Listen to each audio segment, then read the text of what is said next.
Во текот на вчерашниот ден, како почеток на оваа работна седмица, најавивме дека за мене еден од најбавите фестивалски книжевни изданија во земјава, Букстар ни доаѓа, тоа 9-то поред издание. Фестивал овој пат под мотото "Ве молиме, вознемирувајте". Всушност беше најавено со нашиот Жарко во текот на вчерашниот ден во едно од нашите линковски вклучувања со Марија. Инаку овој пат ориентиран кон одговорно однесување во рамки на заедницата, во насока на подобрување на општествени состојби и инклузивност, како и кон екологијата. Обраќање имаше и евроамбасадорот Девид Гир, кој што инаку ја додели наградата Букстар 2023 на Неџат Ал Хачми за романот "Во понеделник ќе не сакаат". Така што од сношти практично Младинскиот културен центар, ако не се лажам, Јордан, така започна и официјално изданието, а следниот период, тоа велам куриозитет за овој фестивал е тоа што имаме прилика да ги доживееме одблиску, вака како B2B средби, можеби најдобрите европски автори, писатели токму кај нас, и тоа ни го возможува Букстар, како една адреса во Скопје да ни го возможи да имаме вакви и убави средби. Па така што од тука ќе започнеме дека секоја година остануваме доследни можеби и на честа и таа обострана почит и поддршка која што се даваме да ги имаме токму во студиото на Телма телевизија едни од овие најбарани автори, така што ќе биде денес и Ања со нас во студиото. Само ќе кажам дека овој слоган интересно звучи. "Ве молиме, вознемирувајте", всушност пресликан во програмските активности, така што донесува, еве, како што велам, автори заинтересирани да ги согледаат општествените проблеми и на нив да одговорат преку своето гласно, книжевно и општествено дејствување. Повеќе од настан ќе кажам, тоа е апсолутно добра манифестација која што не би сакал да ја пропуштите. Затоа имаме денес и Ања во нашето студио. Ања, welcome. Добродошла. Инаку, словенечка авторка, лекторка и уредничка, дипломирала словенечки јазик и магистрирала на изведбени студии и креативно пишување. Она што многу ми се допаѓа и едва чекам искрено да го прочитам и сега пчелно семејство, многумина ќе кажат и критиката, всушност дека има еден суптилен стил, меѓутоа со голем психолошки увид за ликовите. Инаку дебатирала на бројни раскази, барем досега нели за незините книги, овој пат пчелно семејство пристигнува токму на ова издание на Букстар. Ја добива и престижната награда за литература на Европската Унија. Too much information, but it's a great resume. Congratulations. Thank you. Супер, Јордан, ќе ни помогнеш денес околу линкот со Ања, да се ја цитираме, да ја преведеме. Само да прашам дали си ми ти добар? Одлично. Да, не сме се виделе, еве сега се сетив на некои наши убави гостувања, исто како дел од македонските автори на книжевни дела. Ќе искористам само приликата дека и ти ќе имаш, ако не се лажам, утре една B2B средба со дел од авторите, може само куса да споделиме. Па утре ќе гостува Софи Хана, која што е авторка што го продолжува серијалот со Поаро, односно од Агата Кристи. Па ќе биде интересно во 20 часот во МКЦ. Во 20 часот тоа ќе биде веднаш по уживањето со Ања. Да. Супер. Ања, ќе кажеш пишувањето раскази е како гледање низ двоглед, буквално како еден тип очила. Така го доживуваш вистина во секој твој можеби ново издание книжевно дело? You're saying that writing a story is like watching through binoculars. Is it that the way that you experience writing?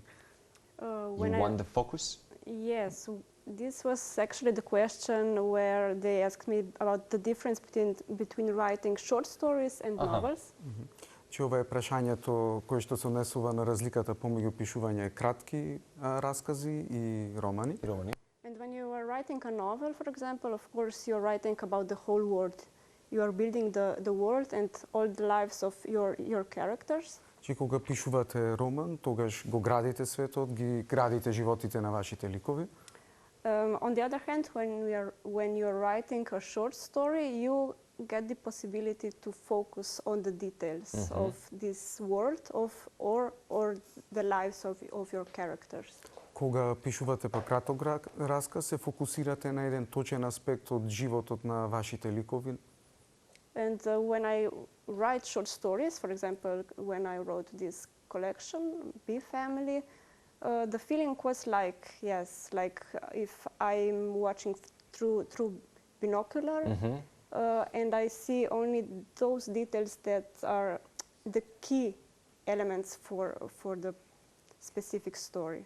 И во пишувањето токму на оваа збирка раскази, чувството беше такво, како да се гледа низ двоглед и се гледаат само клучните елементи од расказите, приказните кои што се опишани во расказите. Ако не грешам, 7 раскази се во ова четиво или повеќе? There are seven. 7 stories. Seven Yes. stories. My next question would be, what will be the metaphor of the title of the book? Like a big family. Што би било дали метафората на насловот на челно семејство? When I started to write these stories, my first idea was to write stories that talk about old customs and rites connected to Slovenian culture.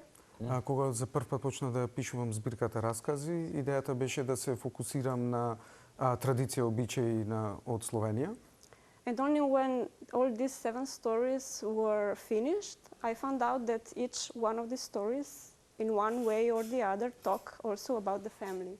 И дури откако ги завршила расказите, сфатила дека овие приказни на некој начин зборуваат за фамилија, за семејство. This thing came up spontaneously, I think, although in my previous works I also wrote about family, about specifically about relations between family members. Ова беше спонтано, иако претходно сум пишувала за односите помеѓу членовите на едно семејство. We were talking about the last book, Expectations, maybe? Also, but in this book I took another route. Maybe we can talk about it later. Значи, со ова книга има една поинаква патека, некако новата Expectations, очекување. Дали сите овие раскази се всушност засебна сторија, споена или баш онака да речеме како нова поглавје во книгата? Едниот расказ говори за да речеме една сторија, ама сепак се провлекуваат, се спојуваат една со друга. Are the short stories in your book connected to each other as, let's say, one general story that connects, or are they individual stories? They are individual stories, but these two links that, I don't know the right word, basically in all of these 7 stories there are 2 main topics that somehow connect them. The one is old customs and rites of Slovenian culture, and the other, as I said, families. Значи, тие се засебни раскази, приказни, меѓутоа тоа што ги поврзува се 2 точки. Едно е традицијата и обичаите, а второто е семејството. Може би референцата му за челно семејство е она што може би го гледаме и како сојужништво, неверојатна приврзаност, една телепатија и една симбиоза која што пчелите имаат и дефинитивно се едни од највпечатливите суштества на планетата Земја. Може би оттаму некако темелот на приказната, односно на насловот доаѓа? It's more about the title itself, the Beehive family. Is it that's how it came to be because of the connections that are made in a family, the community that they have, the strong connections between the families? As an esoteric species, maybe in the nature. Actually, this title, Bee Family in English, this was firstly the title of this main story of the book, which is the longest and the more complex story. Ова е насловот на недолгата и најсложената приказна, односно расказ во книгата. But then when I thought about it, I saw that this could be the title of the whole book, because it tells, basically in a symbolic way, when you have a bee family, there's only one bee queen that survives. One bee queen kills the other. And somehow in this, all of these stories, some of these topics that are encountered in all of these stories are also, for example, betrayal. Че откако ги напишала сите раскази, сфатила дека овој расказ кој е најкомплексен може да се искористи за насловот, токму поради начинот на кој што функционираат пчелите, дека секојаш постои една матица, да, и дека во другите раскази на некој начин се провлекува предавството, односно ако има 2 матици, едната мора да биде убиена. Бидејќи ја добиваш наградата во 2021, претпоставам дека тоа е ударна вест која што дојде можеби со книгата. Престижната награда за литература на Европската унија, и претпоставам дека од тука почна можеби една твоја медиумска експанзија и турнеја. Дали, бидејќи сега забележав дека всушност и твојот прв роман е филмуван во 2019 година. Ќе беше едно прашањето дали имаш желба можеби некој од твоите книги да се филмуваат. Дали вакво нешто можеби ќе следи во продолжение за оваа книга? So after getting the European Literary Prize in And recognition 2021, about and recognition from the European media. Yes. The question is the recognition of the European media, and maybe in future do you expect some of the works to be turned into a movie, although he noted that your first book has been made into a movie. So maybe whether to expect something else in future to be made. We're going to see on a big white screen? Well, actually, my second book, the novel called Spovin, there is a plan that someday this will be the movie, but this is very, very a long process. Of course, I think all the writers would like to see if one of their works is turned out to a movie or maybe a theater play. Why not, of course. But I also think that when someone takes your story and turns it into something else, like a film. Like a life story in a film, yeah. It somehow becomes his own artwork. And your own satisfaction, I suppose, yes, I assume. Of course. Значи, романот Сповин всушност е во процес да стане филм, кој што е долг процес, како што знаете, и дека секој автор на некој начин очекува во иднина неговите дела да бидат претворени во филм или можеби во една представа, меѓутоа треба да се земе во вид дека тогаш не е артистичкото, уметничкото изразување не е на авторот, туку на новиот автор, на тој што го претвара во филм или во представа. Обично, како и да Тања, да речем, ајде се, или би те прашал вака од твоја лична перспектива на приказната, кои се критериумите кога вистина еден роман или во случајот твојот добива, да речеме, филмувана верзија? Како иде тоа со менаџирање на истите? Што е можеби најголемата изотерија кај филмските работници што знаат дека ова ќе биде добро за да се представи на филмското платно? Има нешто што, например, посебно те фасцинираше во таа ваша соработка кога би забележала низ твоја призма?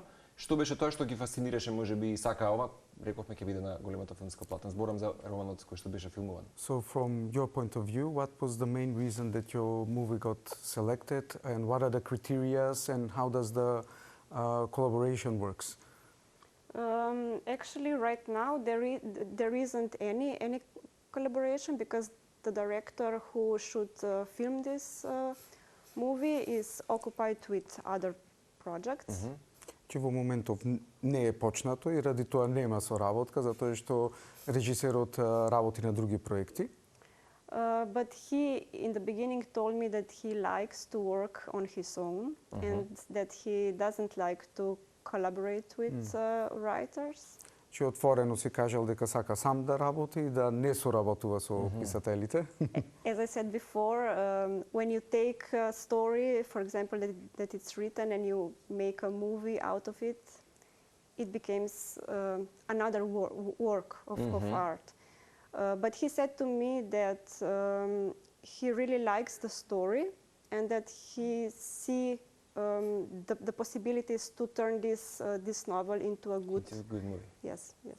Значи, како што рече претходно, штом некој друг земе го работи делото, тогаш е нивниот уметнички проект, меѓутоа режисерот и рекол дека и му се допаднала многу приказната и дека ќе гледа да биде доследен кога претвора. Ања спомена, ќе апострофирам и тоа дека пишува и драми, што е вистина едно исто така специфично нешто за незината историја, од кои што овие драми добиваат 2 награди на меѓународен надпревар во Италија. Дали денес ја ангажираат специјално можеби за после овие можеби награди специјално да направи некакво добро сценарио за некаква драма? Дали тоа ќе биде адаптирано на словенски јазик или па како што ќе споменеме за Ања говори тешно шпански и италијански? Дали има во моментот некаква понуда дека So you have won 2 rewards for your plays, theater plays, and the question is whether have the opportunities open up in sense of somebody ordering for you to write a play for a specific theater. Do you have maybe in the past few months a specific call from some of the workers that they want to tell you, Aњa, can you join us and to write a scenario about our, I don't know, new chapter? It would be really nice. It doesn't happen. It didn't happen. Actually, these two theater plays I wrote, I think, more than 10 years ago. And since then, I didn't focus anymore on this theatrical writing because I focused more on the writing. prose. Yes, yes. Значи би било прекрасно, но ете, тие се напишани пред 10 години и повеќе сега фокусот, вниманието е на прозата. Одлично. Некаде конкрет ќе споменам дека разговор имаме утре во рамки на Букстар, ова 9-то издание, 4 октомври, 19 часот во кино Фросина. Ања заедно, нашата Ања Мугерли од Словенија и авторката Луција Фаулерова, исто така од Чешка. Всушност ова ќе бидат разговори со Ања и Луција. Така, кога ќе било прилика околу половина час, 40 минути, колку време? Толку, околу 40 минути до 1 сат максимум. После тоа авторите се обично тука за подпишување книги и за дружба со читателите. Супер. Ања, се надам дека ќе украдеш најбави мигови од Скопје. Не знам дали прв пат доаѓаш, можеби до сега, или си имала прилика искуство и приватно да се го посетиш Скопје? So he hopes you'll take nice memories back with you from Skopje. And is this your first opportunity to visit Skopje? This is my first time visiting Skopje, and I hope later I will have also the time to take a tour. To visit some of the landmarks here. Yes, yes. Одлично, супер. Ви благодарам уште еднаш, Ања. Ти честитам уште еднаш и за престижната награда. Хвала. И посакувам убаво да си помнеш. Имаме доста голема бава публика, особено фанови на Антолог, посебно на Букстар. И Ордан и тебе ќе ти посакам да си продолжиш со своето перо, ама и да си поминете убаво на ова 9-то издание. Ти благодарам. Тука правиме кратка пауза, секако следа Топшопот, оброкот на денот. Бојан Диков ни пристигнува од ATG Македонија и секако заокружуваме со атомската мравка која што ни пристигнува во рамки на веќе поминатото издание на Скопскиот маратон. Траеме и денес, подсетам до 11.